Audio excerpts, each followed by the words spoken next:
Welcome to the Dogtor Bros, where we have an honest discussion around vet life in and out of the clinic. My name is Brandon. I'm your doc of the day and your guide to this episode. I'm a small animal internal medicine specialist living in Fort Collins, Colorado, and I'm here with my closest friends from vet school. Hey, this is Chris. I'm a veterinarian in Winston-Salem, North Carolina. Hey, this is Jeff. I'm a veterinary dermatologist in Louisville, Kentucky. And this is Adam. I'm a relief veterinarian in Louisville, Kentucky. And thanks for joining us today. We have an interesting discussion, just talking about kind of sick days.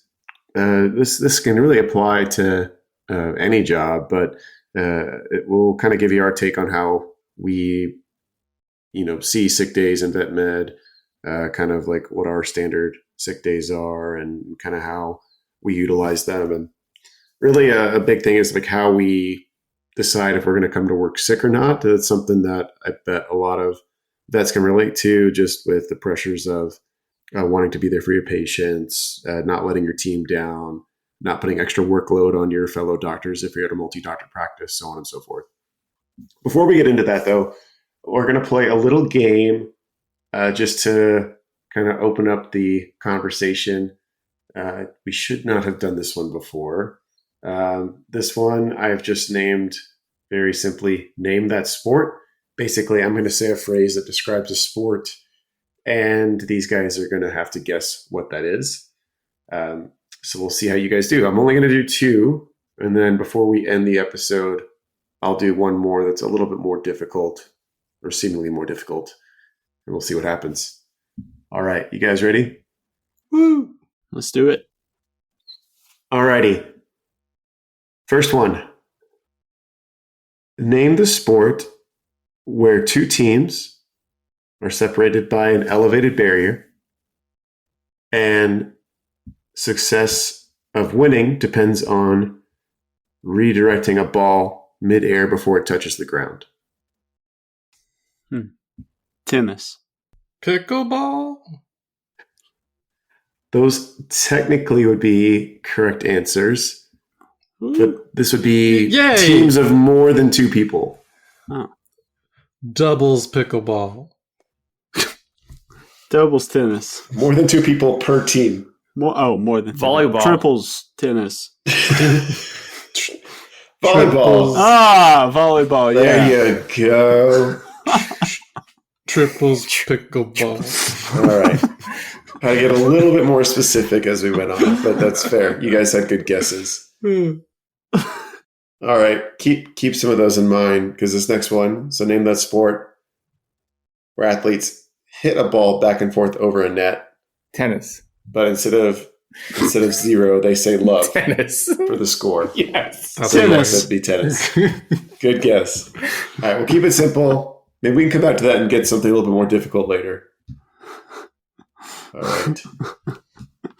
Well, again, we're talking about our sick days and, just my general take on sick days. And we can kind of just start this off on like when we use them. I usually have to be pretty sick to not want to go into work or decide that I can't go into work, essentially. I was actually sick just like 3 or 4 weeks ago. I don't know what I had, but it felt like COVID, essentially. And I got sick pretty quickly, and I was just like, I cannot get out of bed. I have a horrible sinus headache, so on and so forth. If I feel like I'm getting sick, I'll usually try and give my team a heads up beforehand. That way they can kind of prep as quickly as they can. But oftentimes it's one of those things where if I get sick, it's like a last minute thing because I was not planning on skipping a day. I don't know what you guys have for initial thoughts there. This is Jeff. Brandon, I like that you very kindly put how you soft launch your sick days. It's like those memes in there. They're like when you cough a little bit because you know that you're calling out the next day. You're like, something in my throat. Hey, well, to be fair, so like that, I'm relating to when I was just recently sick. Like I was not feeling well at the beginning of the day, or by the end of the day, I was just like, oh God, I feel terrible. So I kind of, I'm not even saying it's wrong. I know. But yeah, normally that's not what happens. Yeah. Like I would say it kind of stinks because we have this culture of like you just should be at work. And I'm not sure if that comes from, I don't know, the people at the top of all of our businesses just wanting us to work, or like we have this hyper work culture in the US, which is just like, if you're not if you're not productive, then you're doing a bad job. And if you are not actively at work and doing your job, something is wrong. Like it's championed to be not doing well, but you went into work anyway. And I feel like it should be the opposite, because I definitely have gone to work plenty of times sick with a cold, but I'm not keeling over. But I very rarely call out of work, and usually it is when I'm keeling over or when I'm like, I need to go to the doctor because I feel so bad that I shouldn't be at work. And not every country is like that. I kind of really dislike that. Like, why can't we just take that time? Or I feel guilty about like taking time off to take myself to the doctor, which is so whack. I mean, this is Brandon. I was just going to say, like, I think for us, it's like we're seeing also sick animals, whether it be something simple or something serious. So like there's this kind of urge to always want to help. At least that's how I feel, just generally speaking. Yeah, and this is Adam. I'd agree with that. I feel like it is not to kind of be like, oh, we have it worse than everybody. But in our specific field and other fields, similar fields, it's like one of those things where we have like patients lined up through the day. Like we have our work schedule lined up, and like people are coming to see us specifically. So it's hard. It's hard for us to call out. Whereas like, not saying it's easier or they do it more often or they should do it more often or whatever, but like for a tech, it's like, okay, everybody else can kind of help pick up the slack a little bit. If a tech or a receptionist or, even other fields, if you kind of call out, you just miss work for that day. But like we have specific people coming in to specifically see us at certain times throughout the day. So it does give kind of a heightened responsibility. And that's anybody who sees appointments or deals with clients, throughout the day, not just veterinarians. As far as calling out and versus working sick, things like that. I mean, two kind of understood times that I'm going to call out typically are if I'm throwing up or I have a pretty high fever. If I'm throwing up, I can't be running to the bathroom like while I'm in the middle of talking to a client, just like gotta go and just go puke my guts out and then pop back in a room. Like that's tough. Also a high fever. I mean, you guys know, like if you get a high enough fever, like you just physically can't, you just get that point to where you just cannot get off the couch or can't get out of bed or whatever it is. I've worked through colds and sinus infections and general lethargy and, things of that nature. But that line is kind of specific to the individual, as to what they feel like they can work through. And I would add, like, even though like it's individual, at the same time, like two things that I think about are like, well, if our culture was more go home when you don't feel well, kind of across the board, we'd be sick less and for less time. And it does affect other people. So even though it's individual for how you feel, most of the time we're walking around, even if it's just a cold that we get to share with the whole clinic. I once, because my technicians never let me live this down, very quick story. Like I came home from a conference years ago. I didn't know I had the flu. So like I came to work but I wasn't feeling quote unquote that bad yet. I still felt like I could work even though I was sniffling, and whole clinic got the flu.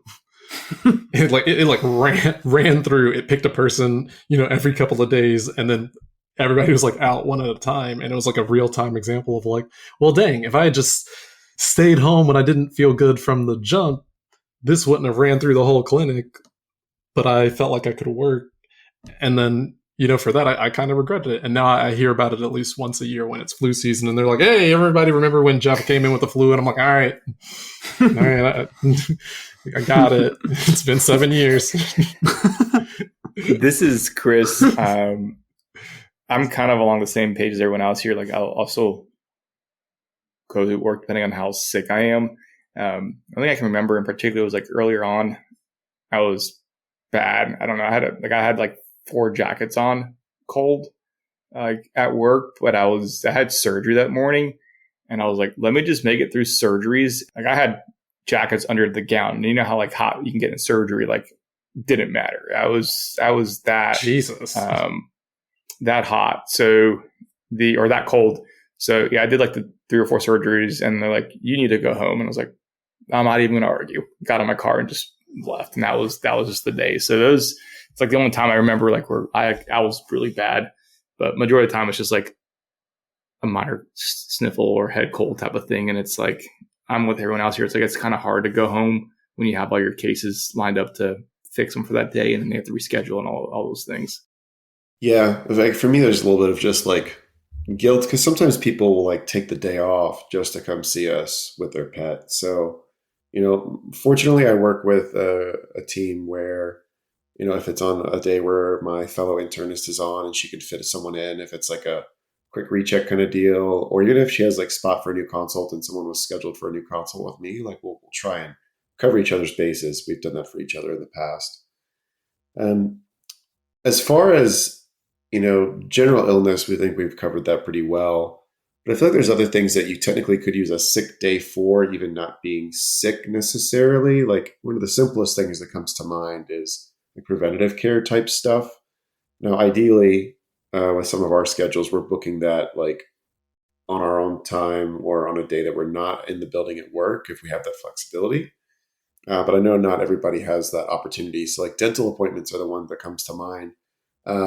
That's something that should only take a couple of hours at max. But I don't know, like my employer is really relaxed about it. Like we get it done. I try and schedule at the beginning of the day. I go to work, but I don't know if any other employers, do that for their staff or require them to take like actual PTO for that, like 1 or 2 hours or whatever it may be. Or sick days, I should say. I don't know if you guys have any experience with that.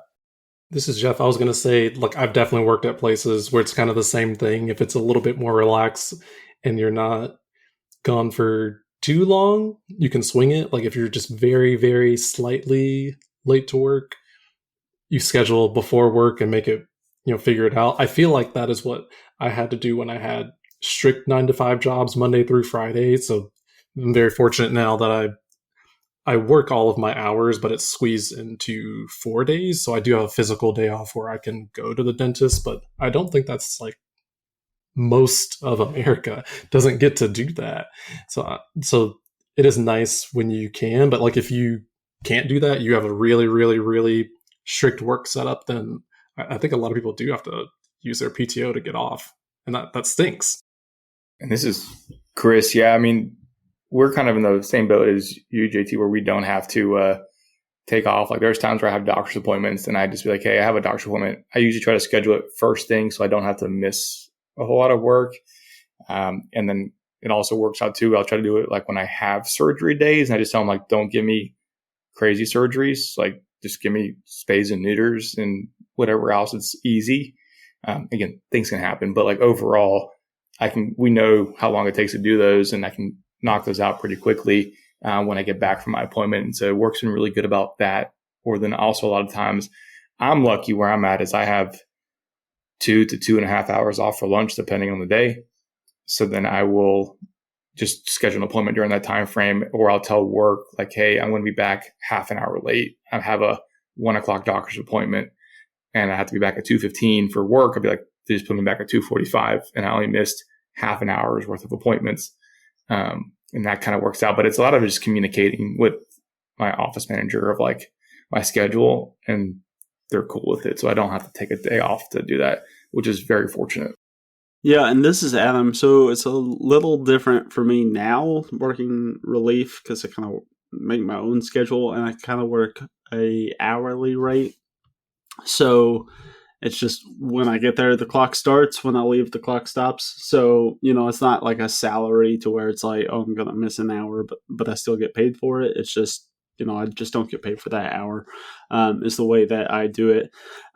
Thinking back to where I was at prior, I mean, kind of depends on the place, really. I feel like a lot of the places I worked at, they would probably require it to take a little PTO if I wanted to get paid for that time to do like a doctor's appointment or things like that. Another one that I didn't mention earlier is like kids being sick. So not even me, but like if my kids are sick, sometimes I have to take off for that because Allison, my wife, I mean, she's a veterinarian as well. So it's not like she has a super flexible job either. So it's like one of us has to be home with the kids. If we're both scheduled to work that day, one of us has to take off. And then also, we may touch on this later. Sorry if I'm jumping ahead, but I've worked at some places where they kind of separate out like PTO versus sick days. And I've worked at some places where it's just all the same. It's just all PTO and like you take sick, vacation, whatever out of the same pot. So I didn't know like what you guys saw in that, if that's like the same, you just get one lump like PTO, or do you have like specific, these are your sick days, these are your vacation days? Yeah, this is Brandon. That's a good question because for me at my current job at VCA here in Colorado, and I guess across all VCAs, we have a specific PTO block, and then we have, I believe it's 5 total sick days for the entire year that are completely separate, so to speak. So that is like very specifically separated. I will say for Lindsay, when she worked as an educator, all of hers were lumped together. So I thought that was interesting. What about you guys? This is Chris. Ours are lumped together. We don't have them separated out. It's just PTO days. And that's pretty much it. But going to Adam's point about with kids, when Natalie was working in the school system and had to work, like I had to take off a day for work for the kids. And that was just got there, no flexibility there for her to do it. But now we're in a spot now where she's able to stay home with the kids. So we're just lucky at that point where the kids get sick. She's just hanging out with them, and going from there, she's able to work from home with her job. So again, that's just kind of, we're lucky to be in that situation where it helps out, where she can stay home with the kids.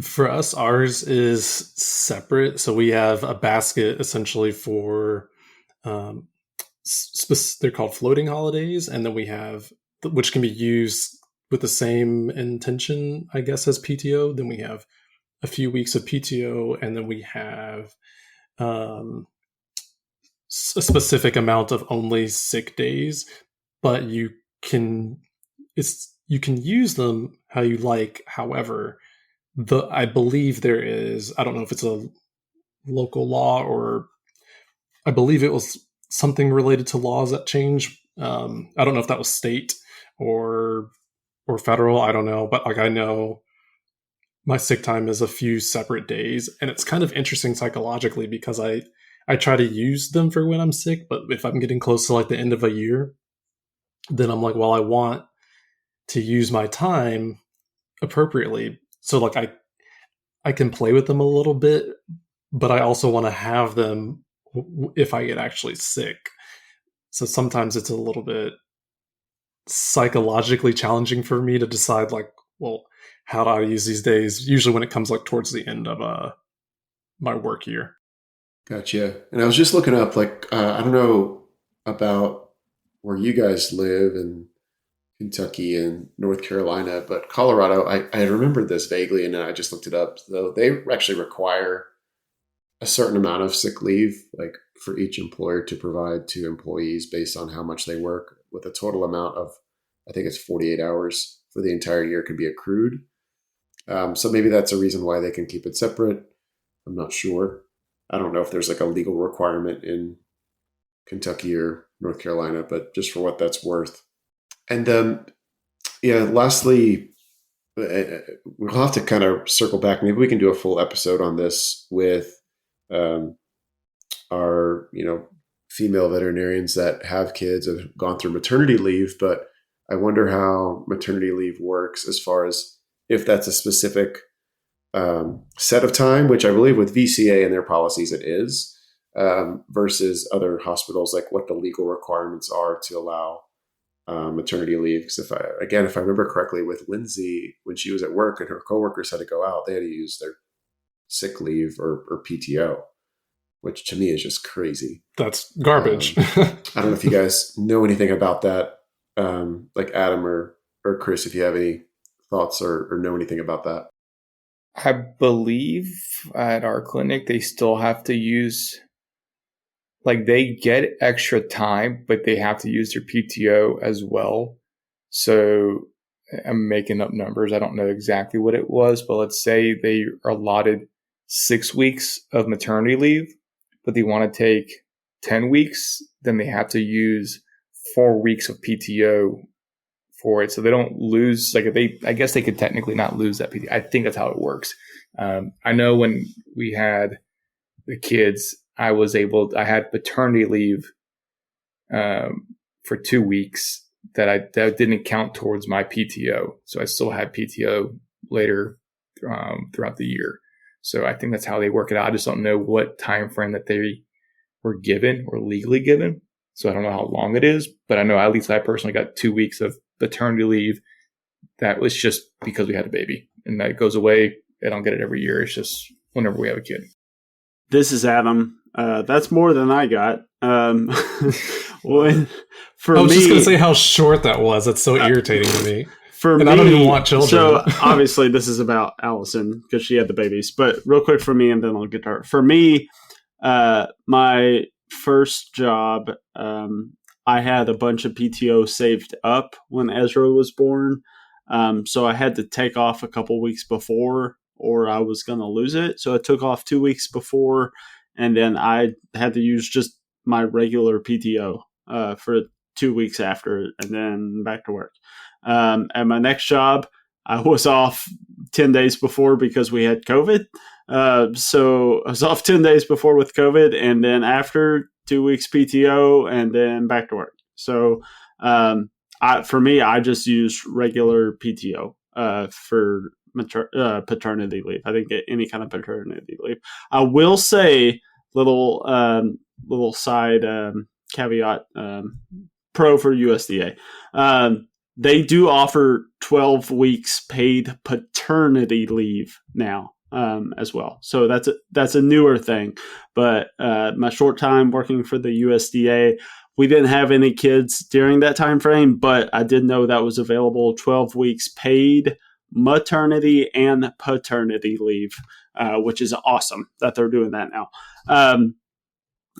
For Allison, I believe she used, it's been so long, I don't remember for sure, but I think she used a couple weeks PTO, and then after that, it was just FMLA, Family Medical Leave Act, which basically means we're not going to pay you, but we can't fire you. That's kind of what that means.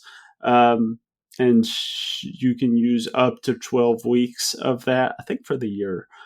For certain medical reasons, and having a newborn baby is one of those. Yeah, it was just one of those things where it's like her job was there, but she's not getting paid. So unfortunate.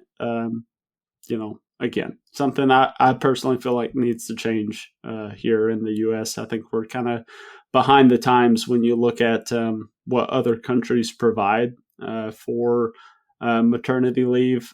Definitely something I think that needs to change, but it is what it is, so yeah, she had a couple weeks paid, but mostly unpaid while she was on maternity. Wow. Yeah, I mean, I agree. I think there's a lot that needs to be changed, and I just feel like there's just such a major lapse in like our ability to kind of care about like mothers that have a newborn at home and are trying to take care of them and raise them. We'll have to circle back to this with some veterinarians that are mothers and have gone through this, and to just kind of get their firsthand experience and what they know of their colleagues that have also gone through the same thing.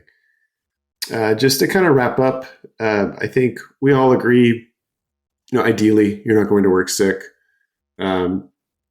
Little scenario that I had more recently, there was a day where my appointment schedule was already very light, and I had some like callbacks and other stuff to do. And fortunately, I was able to like work from home, where I went through callbacks, if I couldn't talk to somebody directly, or if it was just too much, I have the opportunity to like text them through our software system, or I could have our technical staff relay information.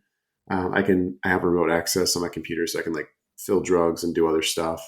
So, those are like little things where if your work provides that opportunity and it fits with what you're doing, like maybe you have more of an admin day built into your schedule or something like that. I know some vets that do that. They really bust out cases like for the first few days of the week.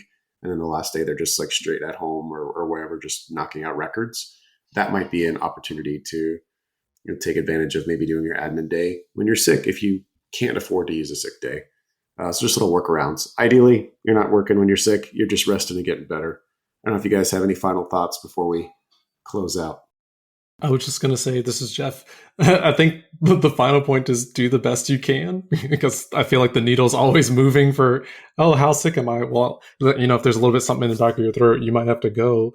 Really briefly, I was going to mention, like, there's one time a few weeks ago I was sick, but it was a satellite day when I go to another clinic and work a full day in a different city, and my resident comes with me, and she cannot work without a specialist unless we're at, there's like a limited amount of days where she could at our primary clinic, but at a satellite, she could never work without a specialist mentor.